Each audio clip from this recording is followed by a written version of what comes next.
Hello again and welcome to another edition of Music Matters. I'm MonkeyBoy. I'm Ziggy, and today we're going to talk about Kara's Flowers. Kara's Flowers. Yes, one of a very well-known band. Huge band. Huge band. You might know some of their songs. Yeah, you definitely will know some of their songs, but you may not know that they are Maroon 5. Right, exactly. Right. Kara's Flowers, original name 1994. Yeah, 94 is when they started as Kara's Flowers.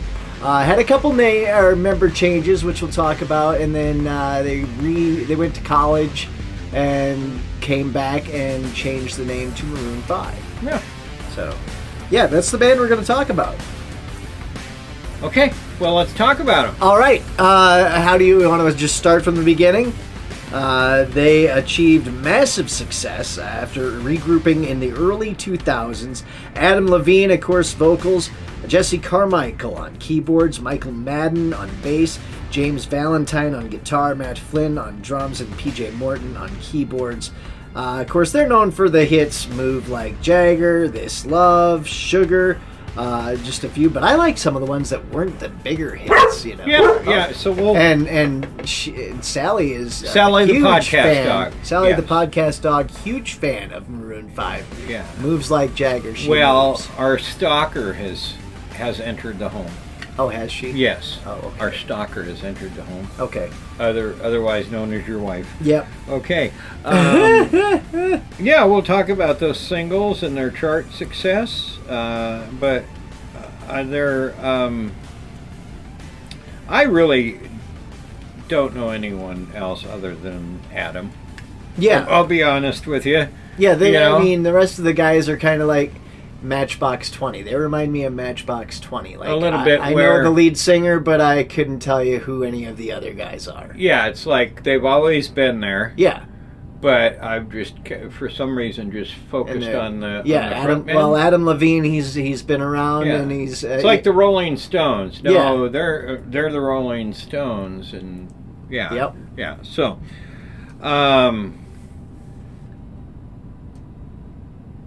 Songs About Jane. 8 studio albums. 2002. Yeah, that was their first studio album, their debut album, Songs About Jane.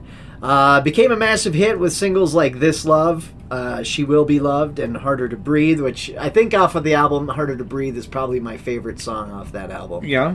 I mean, This Love is a fun little poppy little number, and She Will Be Loved is more of like the ballad type thing off of the album. But yeah, Harder to Breathe, that was a funky jam. I like when they get funky and do that, harder edge to them. They can really, pop up some really good rocking pop songs.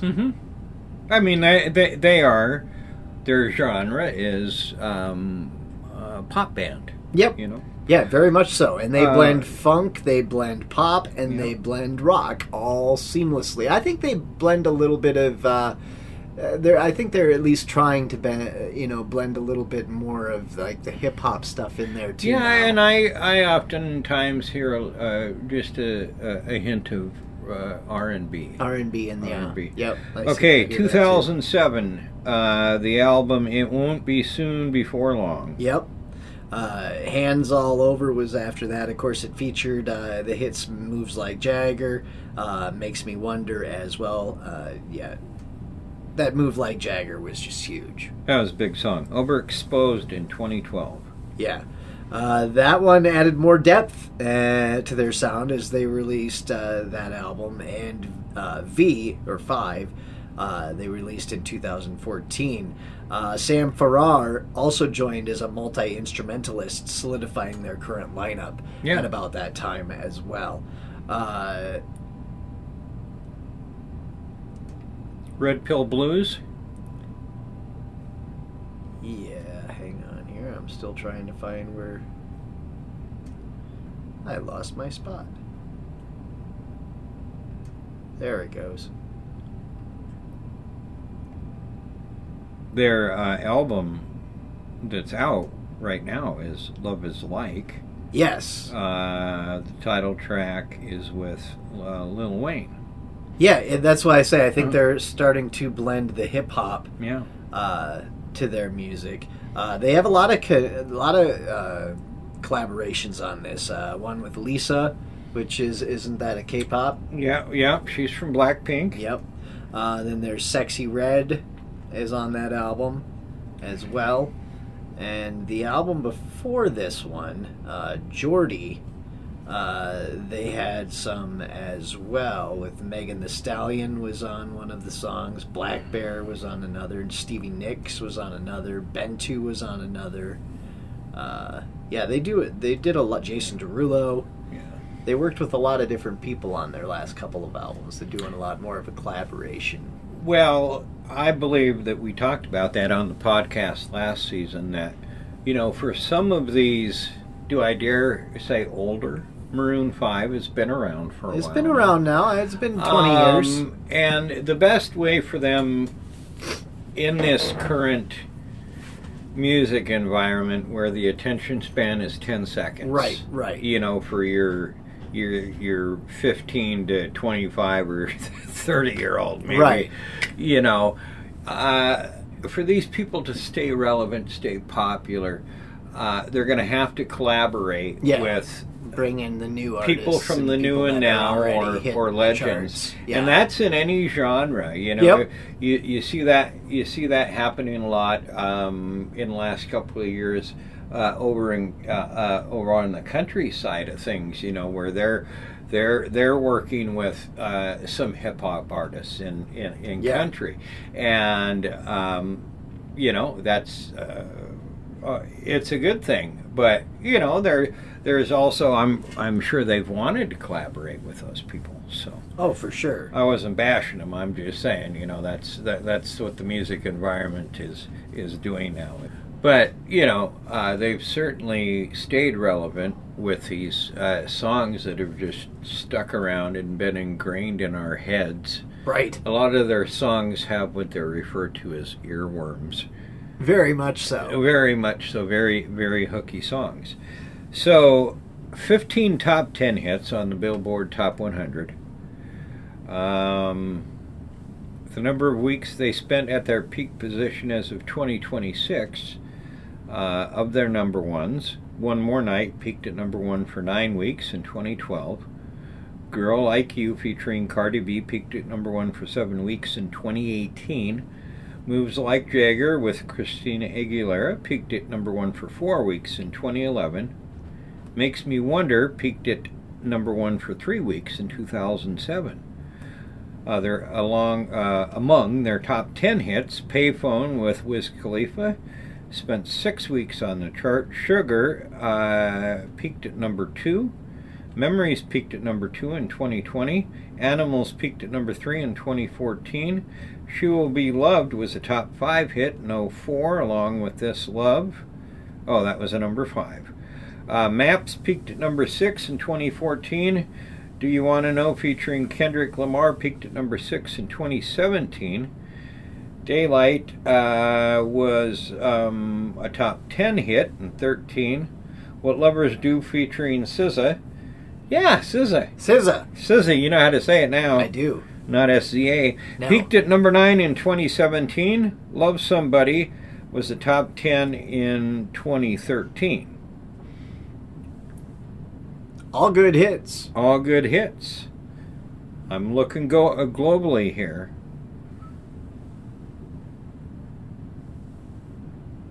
Oh, okay. Well, the Billboard Global 200 chart didn't start until 2020, so we wouldn't get much data off of that. But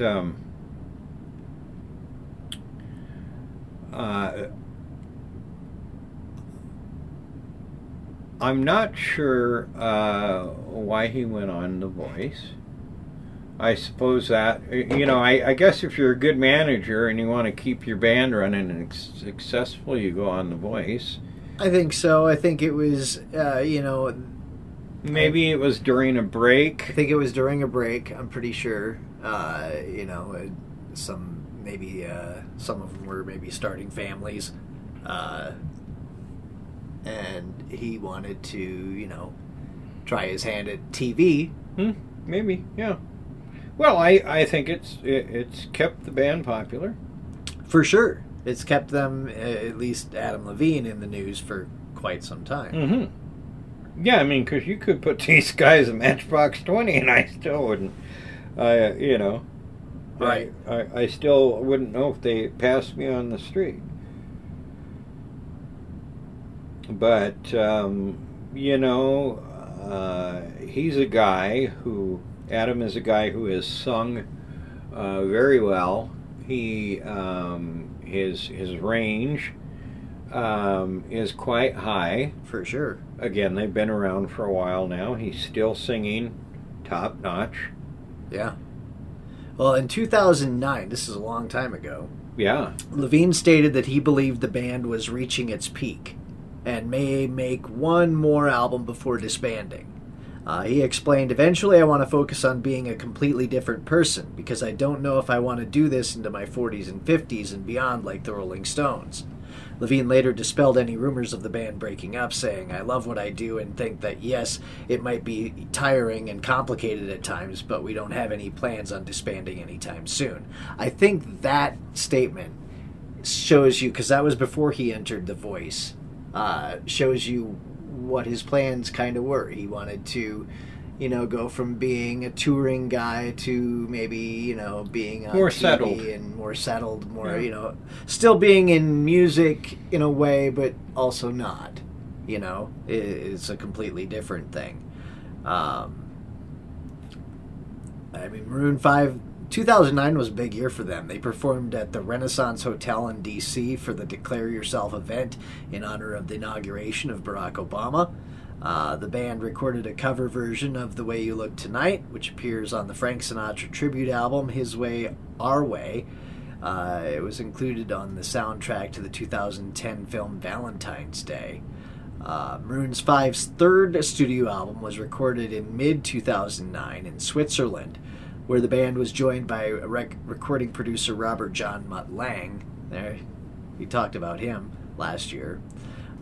During the band's time on touring, along with artists and groups, are served as opening acts for Back to School tour in November, with Kate Earl and Fitz and the Tantrums opening up, and the Palm Trees and Power Lines tour in 2010. One Republic, Bruno Mars, Chris Allen, Ry Cumming, Vivi Brown, Owl City, and actor Jason Segel, respectively, were all on that tour. The band's third album, titled Hands All Over, was released on September 21st, 2010, debuted at number 2 on the Billboard 200 chart. And despite the high placement on the Billboard 200, only 142,000 copies were sold, which were relatively weak compared to the previous album, It Won't Be Soon Before Long. The first single of the album, Misery, which I thought was a huge hit, was released June 22nd, 2010, peaking at number 14 on the Billboard 100. Maroon 5 headlined the Super Bowl pre-show. Special guest Keith Urban was also there, where the band performed their song, including Misery and Never Gonna Leave This Bed. During a promotion by Coca-Cola in March 2011, the band participated in a special studio session during which, with the help of musician PJ Morton, they only had 24 hours to write a completely original song. After their time was up, the song Is Anybody Out There was released on the Coca-Cola website for free download. That's pretty crazy. You had to come up with something in 24 hours and just release it. Yeah. Recorded and everything. What was that song? And Is Anybody Out There? I don't remember that song. Well, I recall that they had another single that came out. It's more common now for this to happen, but they dropped the single, and by the end of the day, it was number 1. Huh.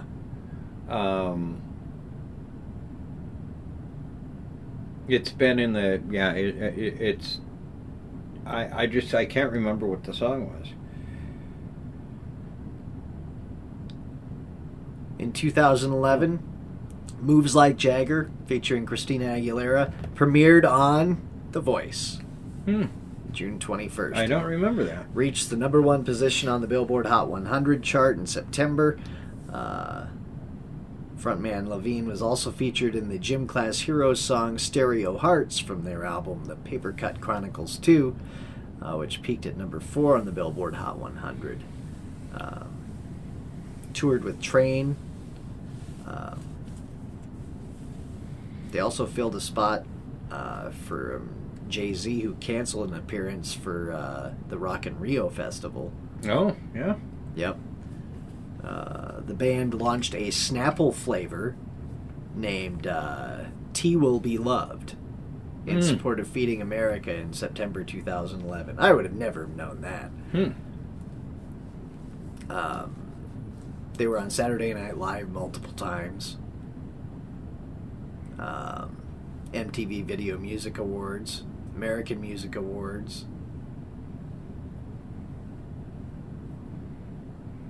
And that was all in like that frame of 2 or 3 years. Yeah, I mean I think their peak was right about that. They came out of the gates, I think, on fire. Yeah. I mean, they might have started slow, but once they found a groove, it was. I guess they pounded us over the head with Maroon 5. Yeah, they did. Maroon 5 is pretty much a self-contained band. Yeah. However, they have, I think, they had Moves Like Jagger was written by Benny Blanco. Oh, okay. I didn't know that. You know Benny, right? Yeah. Big-time songwriter and producer. Right. He has that magic touch. He's written a lot of hits. Yes. And but other than that, they're pretty much, they write the stuff, and clearly they can write a hit song without an outside songwriter. Yeah, for sure. We know that they're pop rock, they're funk, it's dance pop, blue-eyed soul, something you're probably not real familiar with, I don't know, neo soul, soft rock, and pop R&B. The early, if you listen to the earlier stuff, to me it sounded a lot more indie, but yeah, I agree. But yeah, then they've always been evolving. They've always kind of changed their sound. It never kind of sounds the same. And you got Adam Levine's voice that does, but the music behind it's always a little changing, like going from rock to pop, to soul, funk. They use all those elements. Well, Adam Levine, along with our friend Justin Crawford, is a big fan of Oasis. Oh, okay. Calling them one of the best bands ever. The band and Adam also influenced by Michael Jackson. Yep. The Beatles, The Police, Justin Timberlake, Stevie Wonder, The Bee Gees, Tonic, Prince, Tupac Shakur, and Marvin Gaye. Yeah, I can Billy hear all Joel. of that in them. Billy Joel he cites as an influence. For sure.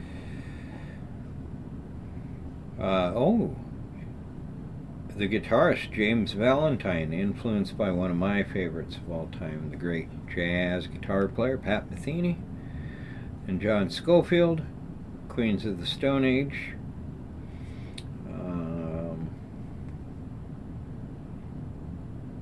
Yeah, it's just those two, but I mean that's enough of that's some good influences on your sound, your creativity. Yeah, and you can hear each of those, in their songs. Like, you can hear a Michael Jackson kind of feel to some songs. And he does that. He does some strange vocal thing where he gets kind of a little hiccup in there, which, Michael Jackson did that. Yeah. Did that impeccably. Yeah. I think it's in every single Michael Jackson song. Yeah.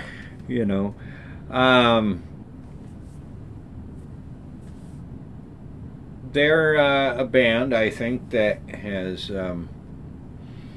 is living comfortably enough. For sure. That they give back. Yeah. Yeah, they're You're pretty much a douche band or douche artist if you're not giving to charities. Right.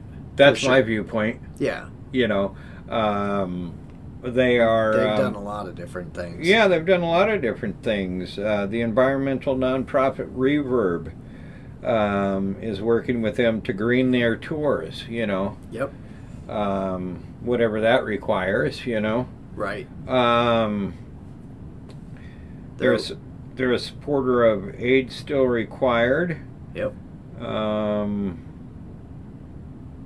That was for the survivors of the 2004 tsunami. Yep. They support the Bonnie J. Adario Lung Cancer Foundation. They were awarded an Environmental Media Award due to donating to their 2005 North American tour income to a global environmental organization.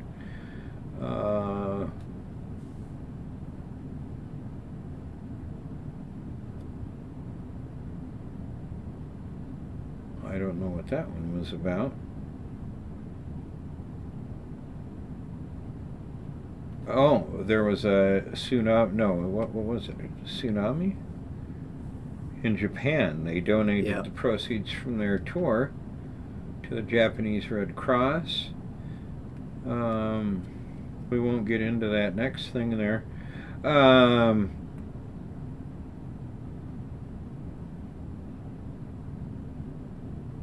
They've teamed up with the Malibu Cars.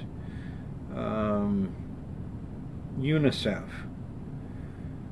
Worldwide Fund for Nature. Oh, this is a great one. Big Brothers and Big Sisters. Yep. That was around the Super Bowl in 2019. Yep. And the ACLU in 2020. Mm-hmm. So, very philanthropic. Yeah. Mm-hmm. Good to see. Good to see. It's good to see. Let's see. As far as awards go, Maroon 5 has been the recipients of 3 Grammy Awards, 3 American Music Awards, and 3 People's Choice Awards, with 5 Teen Choice Awards and 6 Billboard Music Awards. Now, are the Teen Choice Awards? No, those aren't where you get slimed. What's that one? That's on Nickelodeon. That's a Sorry. Nickelodeon thing. Yeah. I don't think that's where you get slimed as the teen. I don't think, but I could be wrong. In 2004 World Music Awards, it won the award for World's Best New Group. Hands All Over, the band's 3rd studio album, which was released in September 2010, peaked at number 2 on the Billboard 200 chart. Oh, I guess that's not an award. Why did? Okay. You got a fast thumb or something. Must. Maroon 5 ranked 15 on the Recording Industry Association of America's Top Artist Digital Singles list, with certified sales of 15 million in the United States. 2013, Maroon 5 became the 3rd most played artist on Top 40 mainstream radio. That's, of course, based on Clear Channel-owned media base. What year? 2013. 2013, yeah, that's when I really felt I was kind of being hammered over the head. By him, yeah. Yeah. Yep. Clear Channel. AKA iHeart. Yep. I might have had a hand in that. Oh, okay. You know, at least around locally, because I played a lot of Maroon 5 at that time. Yes. Yeah. A lot of Maroon 5. Let's see. They became one of the most successful acts of Interscope Records on September 10th, 2014. Their 5th studio album, V, or 5, debuted at top of the weekly Billboard 200 chart. They are ranked as the 94th best artist of all time based on Top 100 Artists of All Time at Billboard 100 55th anniversary. August 18th, the band was ranked 37th and 11th on Billboard Hot 100 60th anniversary greatest of all time. and on Billboard's top 60 duos and groups of all time, respectively. In 2020, the band was listed number 9 on the Billboard Top Artists of the 2010s chart. So, quite a bit of achievement there. Quite a bit of achievement. They are, they came out in a period where, let's see, you would have had Train, who they toured with, Matchbox 20, I guess, right around that time.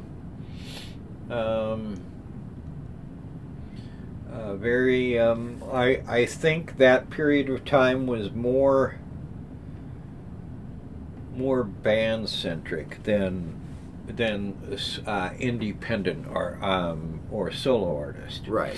You know, there was you had the Gin Blossoms in the late '90s. Yep. A Blues Traveler. And then there was a shift. It just started to kind of become, bands have faded off. Yeah, there's still bands out there, but right. But bands on top 40 radio. Right. You just don't see them anymore. Yeah, you don't see them on top 40 radio. No. Bands on alternative, in your rock genres, metal genres. Yeah, you'll still find that. Over in country, there's really not that many bands. Huh. You have people like Midland and Rascal Flatts is out there and and stuff. But there's really not a lot of bands that are showing up on the country charts. It's more solo artists. So interesting. But I think that we're going to start to maybe see a little in the next couple of years at least. Probably change back to that. You and I have talked quite frequently about K-pop, and this is really starting to dominate the market. On your pop charts and stuff, and especially out in the live setting. I mean, these K-pop groups are showing up at these festivals and just packing them to the hilt and stuff. Sure. So I think you're going to get groups, K-pop groups. Yeah. But there is an underbelly out there. There's always something that you're not aware of in your kind of music. There's always the next thing. Is it the next big thing? Maybe probably not. Very rarely, but it is the next thing. Right.